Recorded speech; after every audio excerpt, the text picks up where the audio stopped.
From the world of politics to the world of business, this is Balance of Power.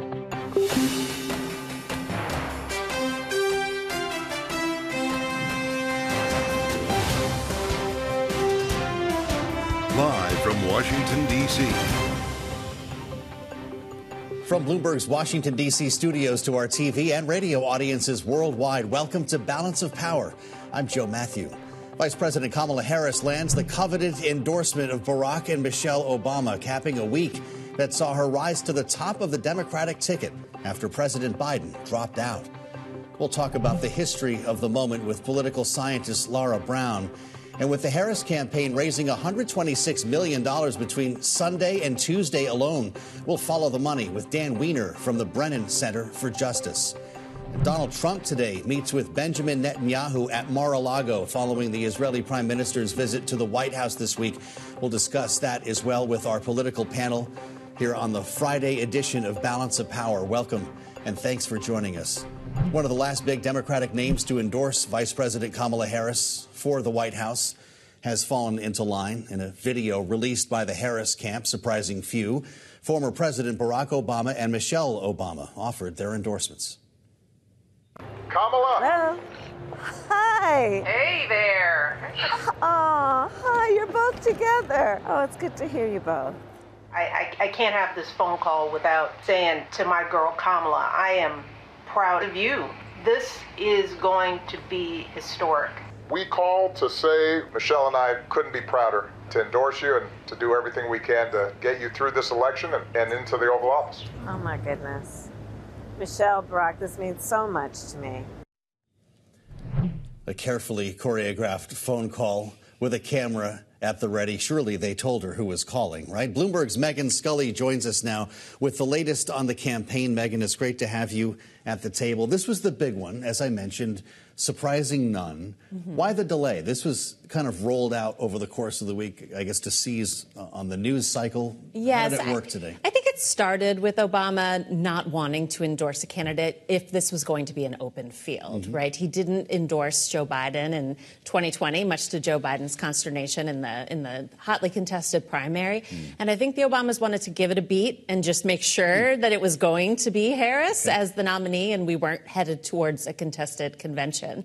And then as the week went on, I think it was just, one huge news cycle after the next. And they certainly, as we can see in that video, they wanted their endorsement to make to make an impact. Sure. And that's what they did this Interesting morning. mechanism with the phone call. We don't actually see them talking to her. It's kind of a new wrinkle for a presidential campaign. If you remember back from the 2020 cycle, there was a similar scene that played out when Joe Biden called to ask her. She was out for a jog and called to ask her for to be his running mate. So that's a good recall. So maybe we're playing the greatest hits here for Kamala Harris. I guess so. Everything about this rollout, they're so compressed.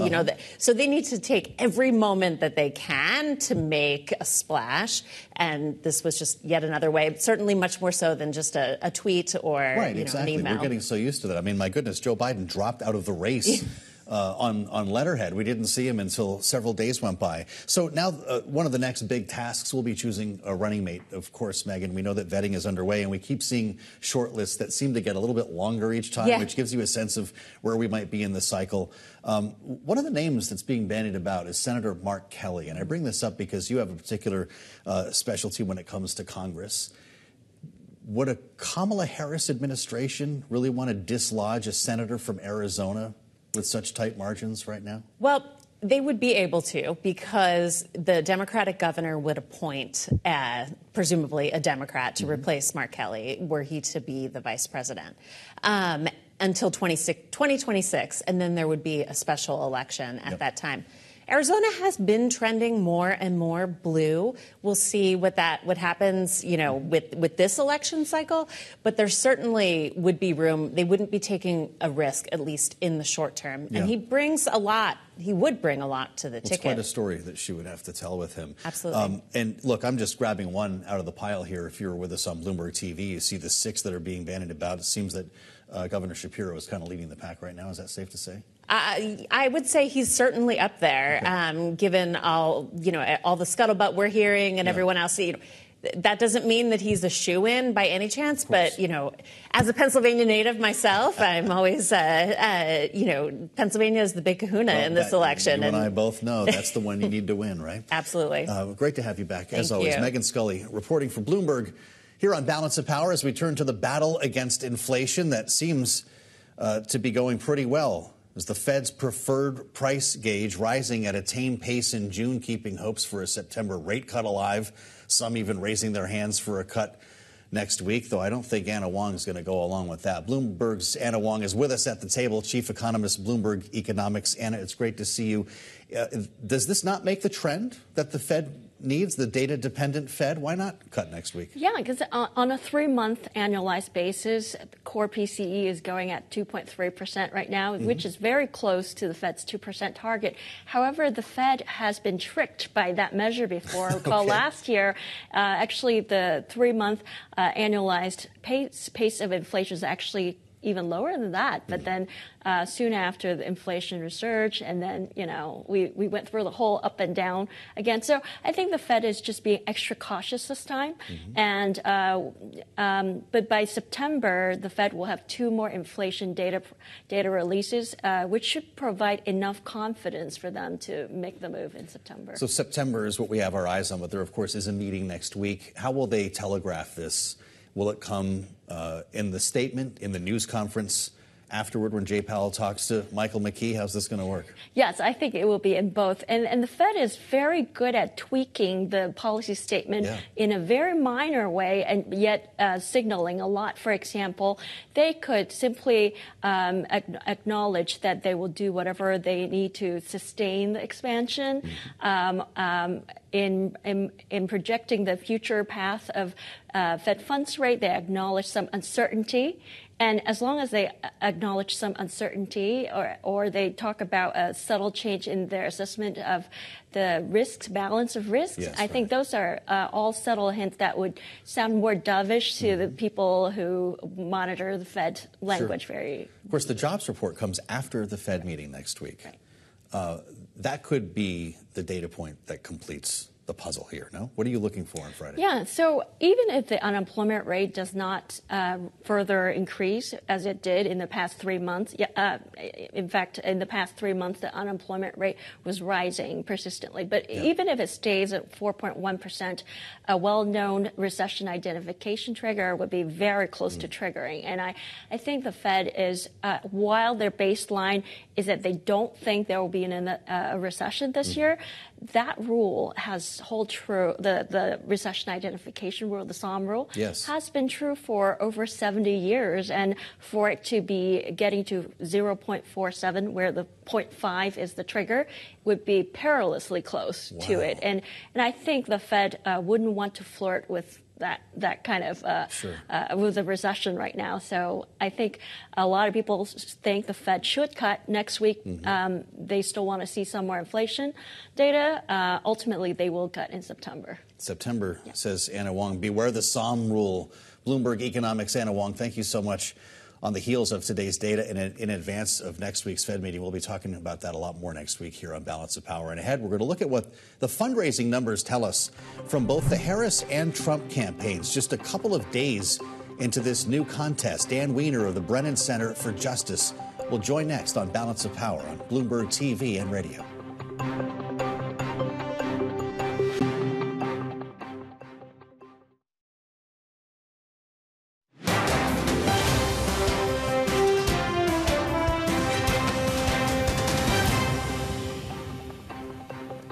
This is Balance of Power on Bloomberg TV and radio. Following Vice President Kamala Harris's first week in her bid for president, the campaign has seen record-breaking donation numbers, with the reported $81 million raised in just the first 24 hours.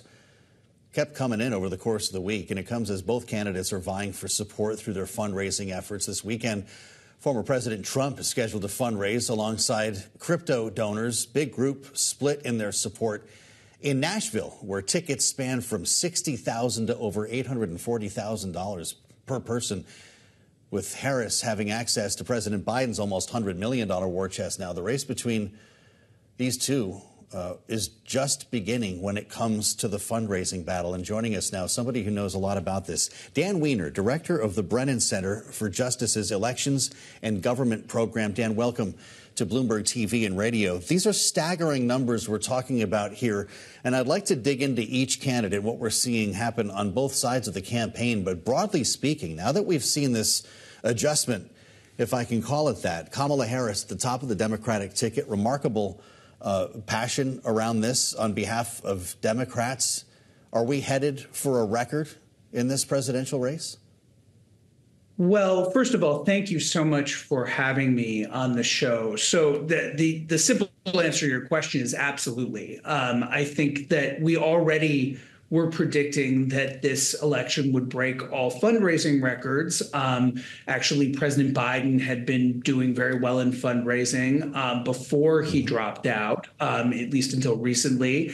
And now with all the new enthusiasm for Vice President Harris, you're absolutely going to see record-breaking hauls on both sides, because as everyone has noted, former President Trump is also breaking fundraising records. And sure. I think it's important to note that both of them are raising money not only from individual donors, but they also have very large super PACs backing them. So you have both the campaigns themselves and you have record-breaking spending by outside groups like super PACs.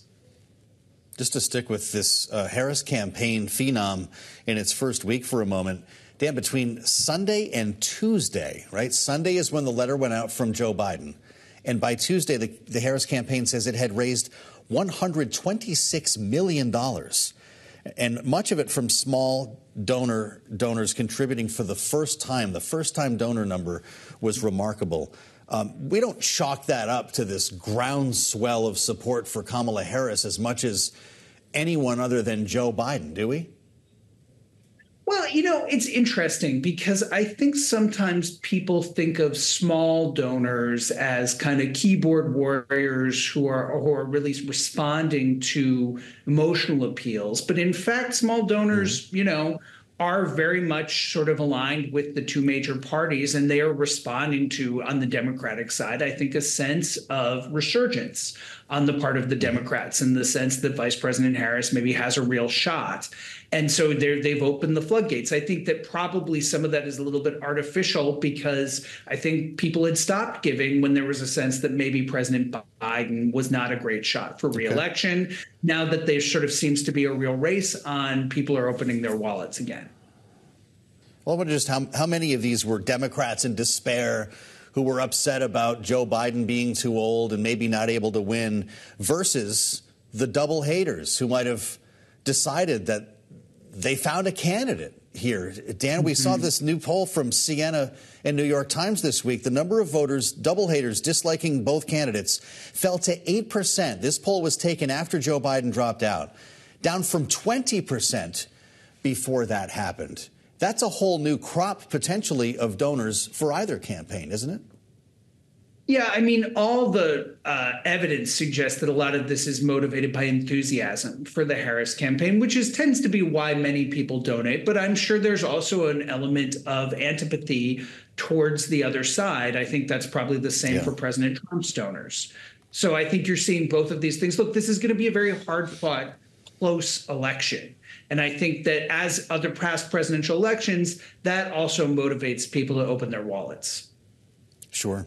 Donald Trump raised a remarkable amount of money following the attempted assassination, of course, Dan, and they continued to raise money through the week in Milwaukee. Is that something he can sustain against this new challenger? I think he's going to also continue to have very successful fundraising. Again, this is going to be a close, hard-fought election. And with the rise of social media and sort of nationwide fundraising operations, there is going to be a steady drumbeat of fundraising going from now until November. And I think both candidates are going to raise a lot of money. I just think that both sides are going to have enough to compete. And again, I think you can't discount the fact that there's also going to be a lot of big money in this election. election. Super PAC spending, former President Trump is raising a ton from Silicon Valley right now.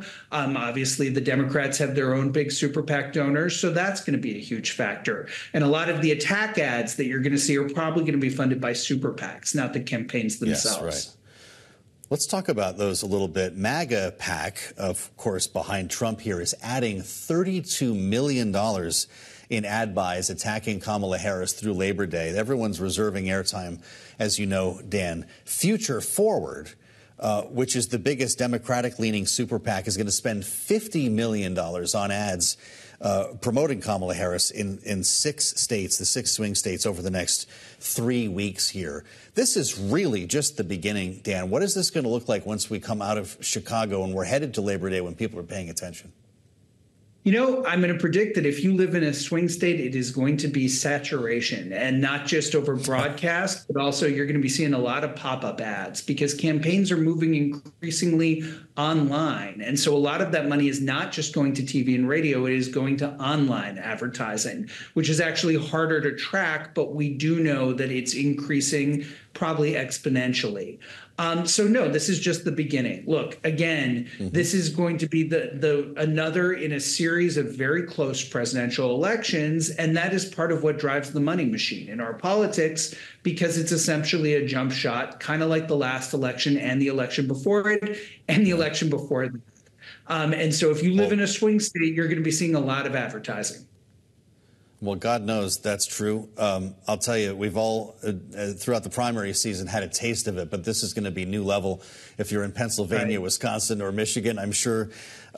Dan, but when we consider the impact of earned media, free media, this has been a great week for Kamala Harris, right? Everybody's talking about her. She's leading every newscast. Everyone's carrying her speeches. While this remains some level of excitement for viewers here, but Donald Trump is the king of earned media. How long can she keep up this honeymoon that makes it almost unnecessary to be buying ads against Donald Trump?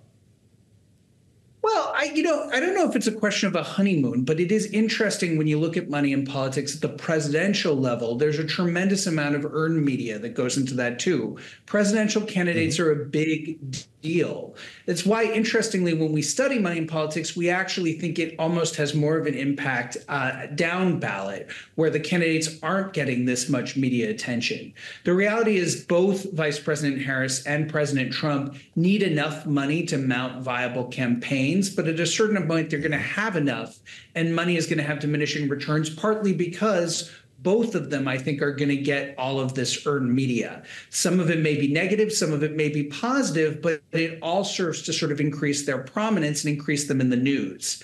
I do think they're going to use a lot of the advertising, over the next month or so to try to define each other. Now, Trump is already very well defined in the public mind, Harris less so, but the battle is really on, and the money is going to go to try to establish the view of their opponent in the public's mind that they really want voters to have. And that's where the big money spending goes. What did you think of the Obama ad? I'm just curious, Dan, as a tool to get people's attention, not showing either Obama, the phone call almost looked like a scene out of a reality TV show. Does that sell with younger people, or does it look more believable? Well, the Brennan Center is nonpartisan, but I will say that there are going to be very effective ads run. I think you've seen some very effective ads from Vice President Harris's campaign. President Trump also has a message that's very compelling to his supporters. But I do think you're seeing now, a rejuvenation of the race in a sense that it is going to be a very close race, which drives the spending to a great degree. Because, again, this could go either way, and both sides are going to fight tooth and nail. Yeah. Dan, it's great to have you with us. Don't be a stranger. Dan Weiner of the Brennan Center for Justice. We thank you for the conversation today on Balance of Power. And coming up, a wild week in politics. It was a wild week, too, in the markets. And we'll be back with Bloomberg's Abigail Doolittle for more on that. This is Balance of Power on Bloomberg TV and radio.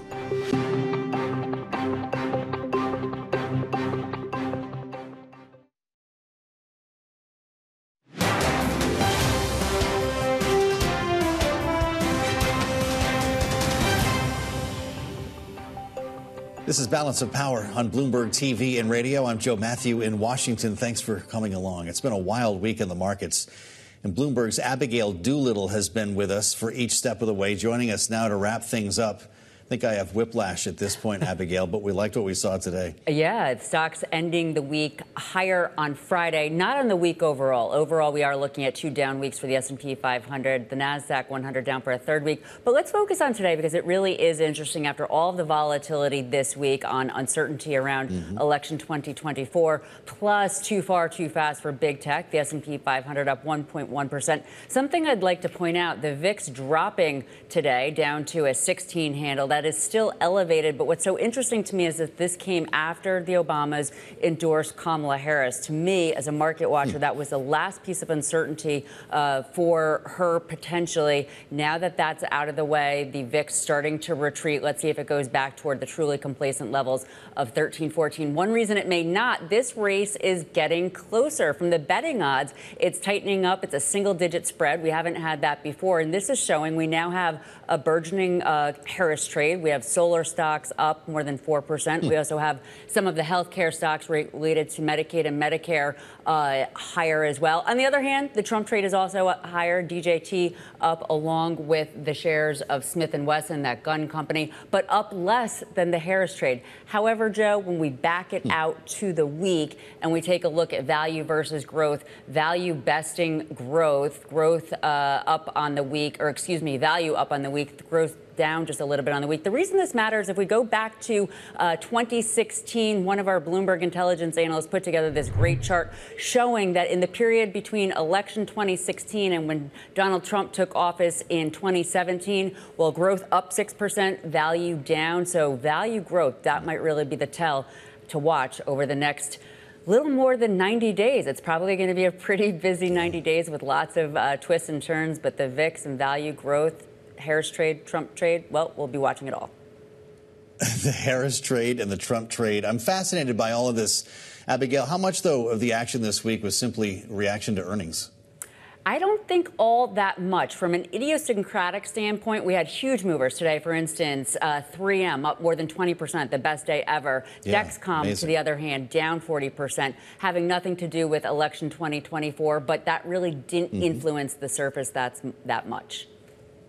We'll keep our eyes on this with Abigail's help. Thank you so much. Bloomberg's Abigail Doolittle on Balance of Power, where we talk politics, but always keep our eyes on the markets for you. Coming up, putting the week's political developments into historical perspective. The first drafts of history coming up next with Lara Brown, author and political scientist, on Balance of Power here on Bloomberg TV and radio.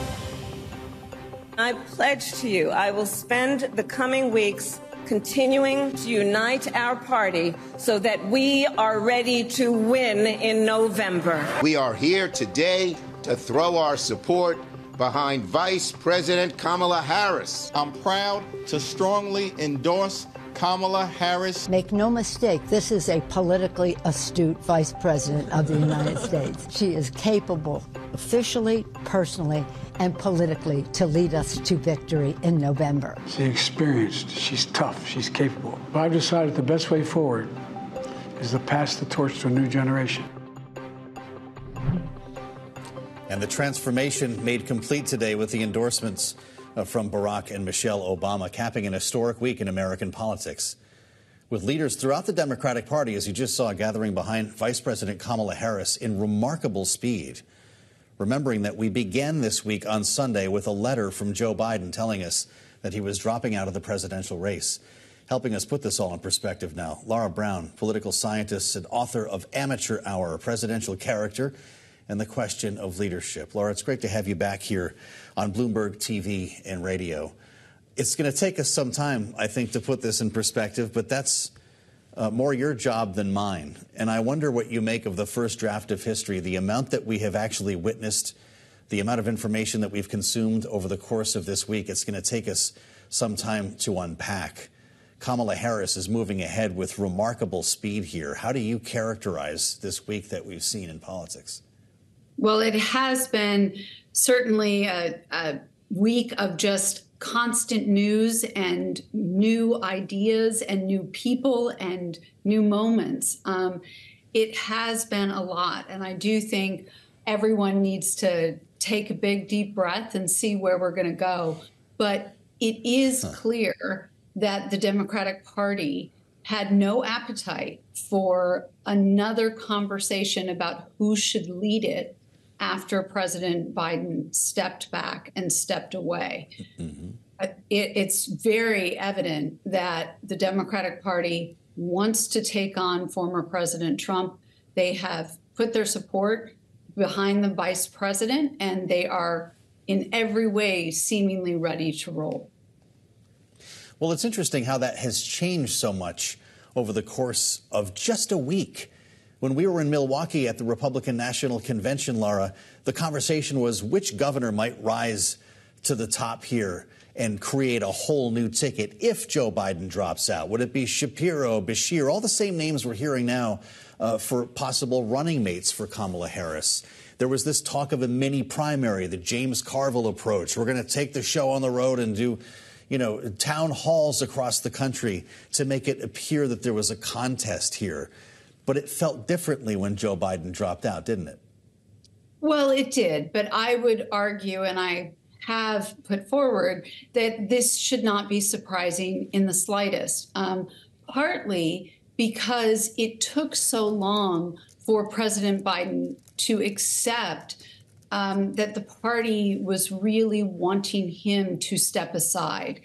And during that time frame, the party was kind of at odds with itself. But over the 3-week period that President Biden took to make his decision, the party realized that their best opportunity was going to be to unite behind Harris because she is the vice president. She is someone who ran for the presidency before, and she had held statewide office. So in every way, when you look at her credentials, you say to yourself, why in the world would we open ourselves up for more division when she is constitutionally his replacement should anything happen? And she is also officially on the ticket with him for which he got delegates for. No one thought that he was going to change vice presidents in advance of the convention.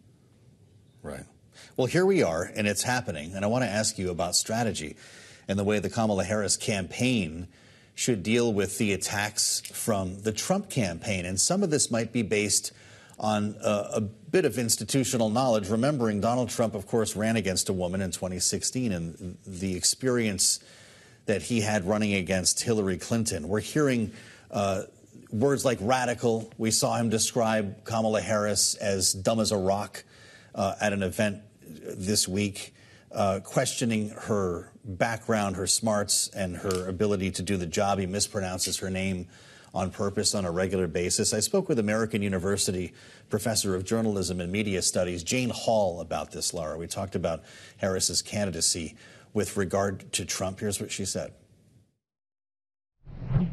It is in some ways back to the future, but I think that this is a very different moment in the media and in our politics than when Hillary Clinton had to figure out whether to call out Donald Trump for literally circling her on the stage.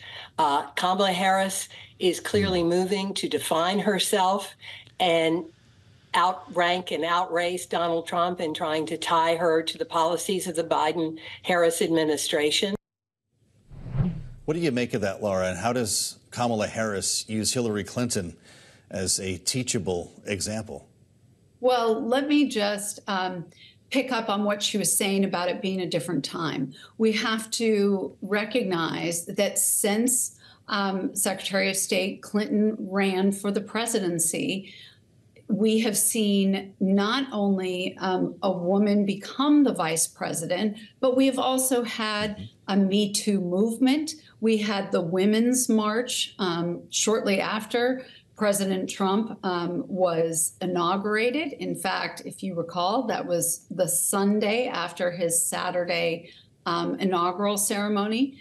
There have been many ways in which women have moved to the forefront of leadership, whether it's in athletics or the business world and also the political world since 2016.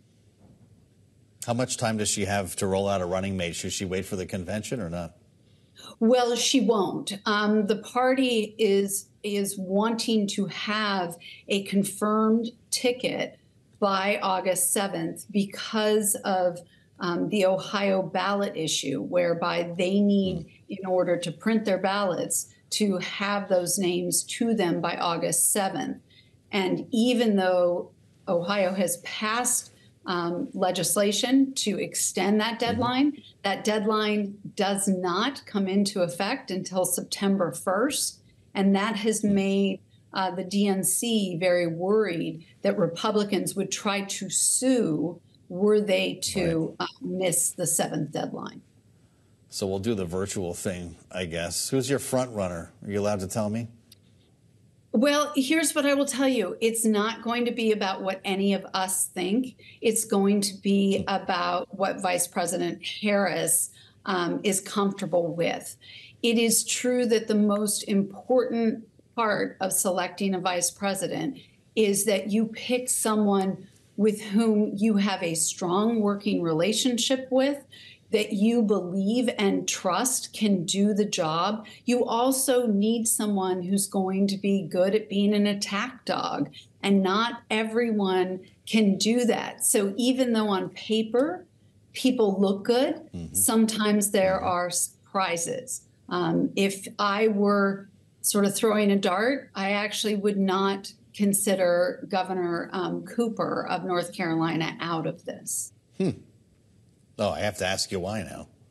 Well, they served together as attorneys general back in sort of the early 2000s, I guess it was. Okay. And what you saw was them really developing a strong rapport. They were working on, I should say, 2010s, because really they were working on going after the banks with respect to foreclosure problems, whether it was robo-signing or some of what came about with MERS.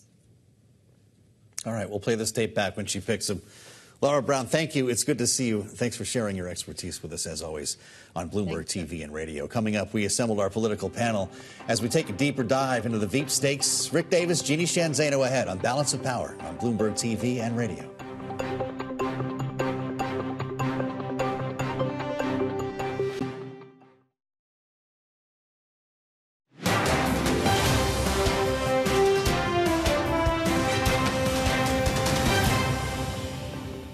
Donald Trump seems to be drifting away from his own nominee because he's had so many weird views that he's expressed. I see Donald Trump talking about the wonderful Hannibal Lecter or whatever weird thing he's on tonight. That needs to end. What was weird was him joking about racism today and then talking about Diet Mountain Dew. Who drinks Diet Mountain Dew?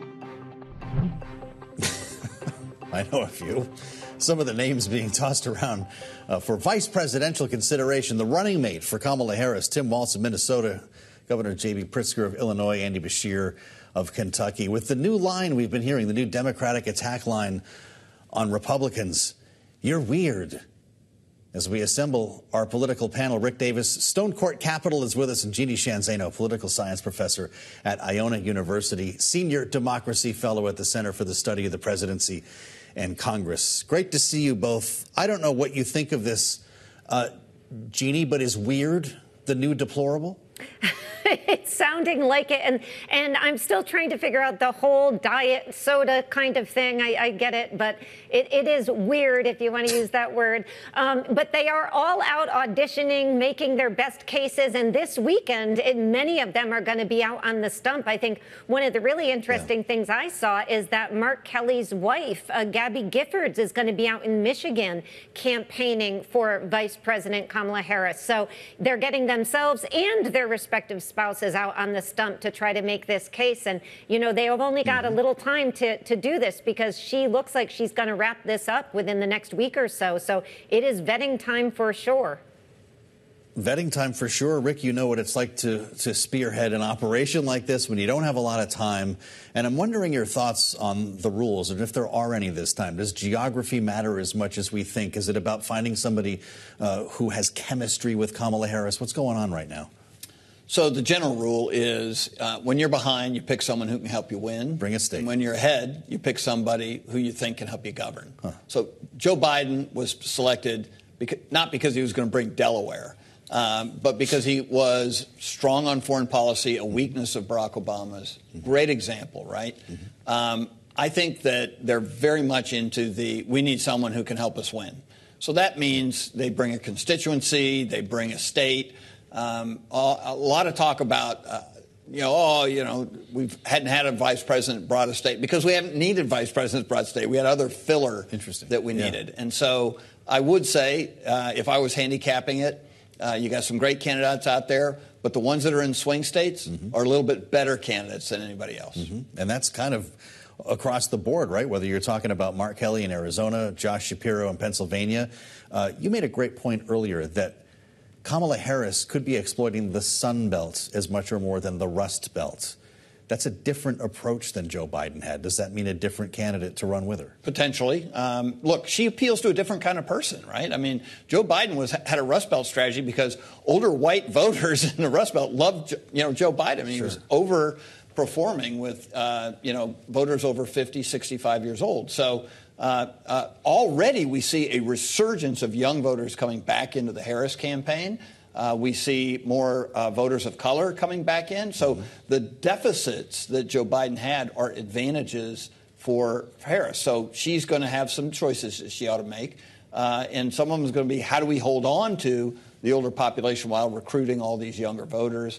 And I would say that breaks it down to Sun Belt candidates. And when you look at Sun Belt candidates, there's a standout senator from Arizona, Mark Kelly, who I think fits the bill in that regard. So, Jeanne, if the job is to help her win, like Rick just mentioned here, I wonder your thoughts on the lineup that we're seeing and the timing of the announcement.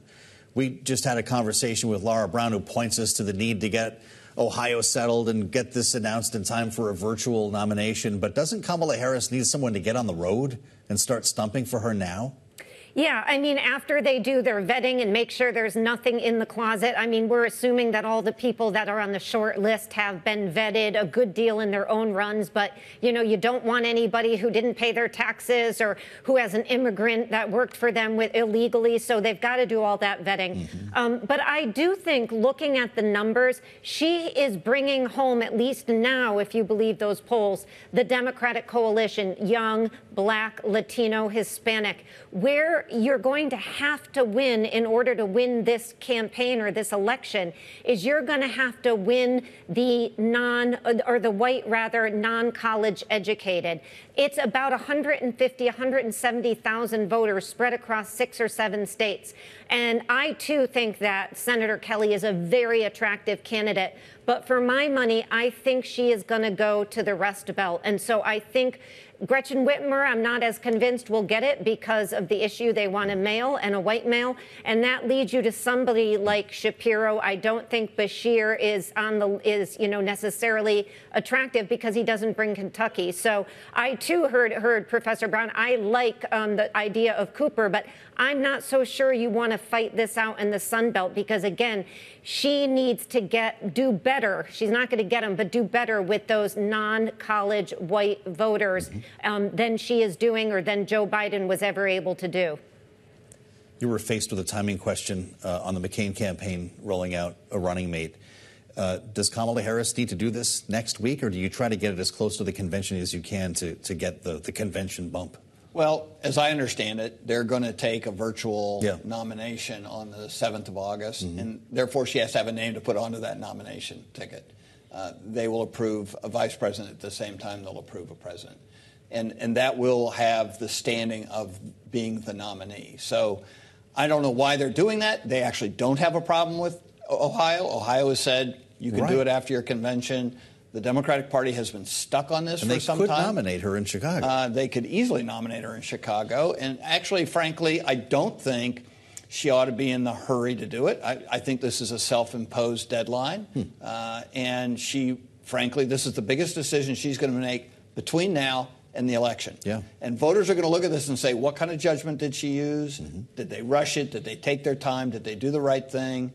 Did they do enough vetting? I know something about not doing enough vetting. Yeah. And so all these things are going to go into the tumbling basket of decisions that voters make. And I don't know why they still are adhering to this notion that they got to do a roll call vote via Zoom. It's just something to consider. All the families talking in secrecy this weekend can't share the fact that the call came in. We'll have a lot more with Rick and Jeanne coming up back with us today as we look at Donald Trump's meeting today at Mar-a-Lago with Benjamin Netanyahu. And what's next for the Trump campaign? It's ahead on Balance of Power on Bloomberg TV and radio.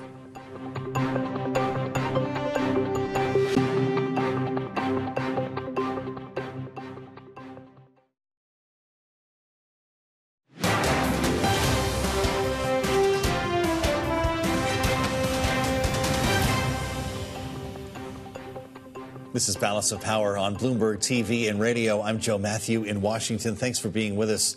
Big day at Mar-a-Lago today as Israeli Prime Minister Benjamin Netanyahu made his way from the White House to Florida to meet with former President Donald Trump. It happened earlier today as we reassemble our panel. Rick Davis and Jeanne Zaino, Bloomberg Politics contributors.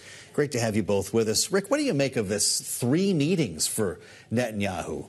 Joe Biden, who will not be president in the next term, a slightly more contentious meeting, we understand, or a tense one with Kamala Harris yesterday. Then you go all the way to Florida to meet with the former president. Is that appropriate diplomacy? Yeah, I think it's appropriate.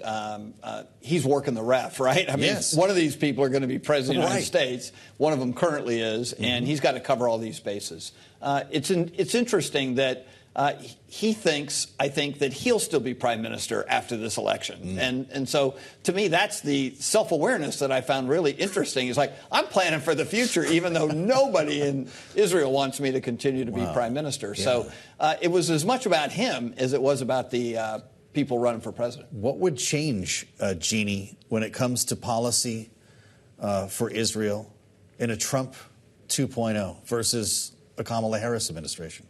Yeah, I don't think we know the answer to that yet. She made her first foreign policy statement on Israel yesterday.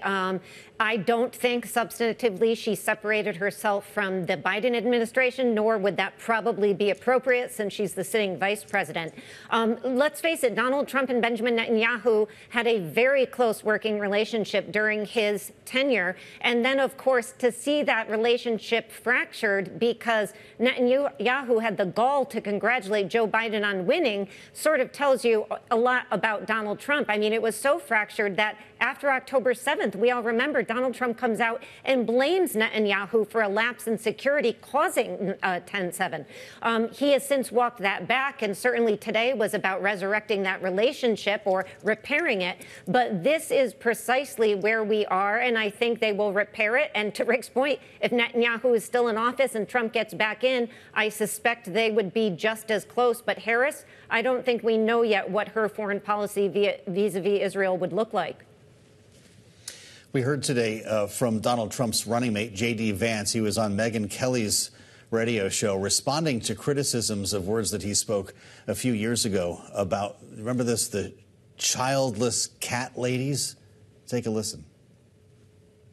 The Democrats in the past 5-10 years, Megyn, they have become anti-family. It's built into their policy. It's built into the way they talk about parents and children. And it's time that we called that out. I don't think we should back down from it, Megyn. I think we should be honest about the problem.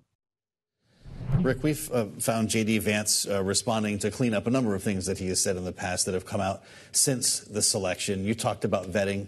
Is there buyer's remorse on some level in the Republican Party? You know, I think they thought it was going to be better than this, right? I mean, they built this whole cachet that he was sort of this guy from Silicon Valley. He was sort of modern. And, you know, now he sounds like, you know, downright Elizabethan. I mean, you know, you should be punished if you don't have kids and things like that. Higher taxes. I'm really shocked that this was the approach, too, because this reinforces this sort of drag on his candidacy right now. And that is he only goes on a Fox show to not apologize. So he needs to come on Balance of Power, it sounds like. Perfect. Talk to Rick and Jeanne. Great conversation, great panel as ever. Rick Davis and Jeanne Zaino, we thank you for the insights leading into the weekend and urging you, as always, to check out the Washington Edition newsletter on the terminal and online. Weekends have been very newsy lately, so stay with us, and we'll meet you back here on Balance of Power on Bloomberg TV and radio.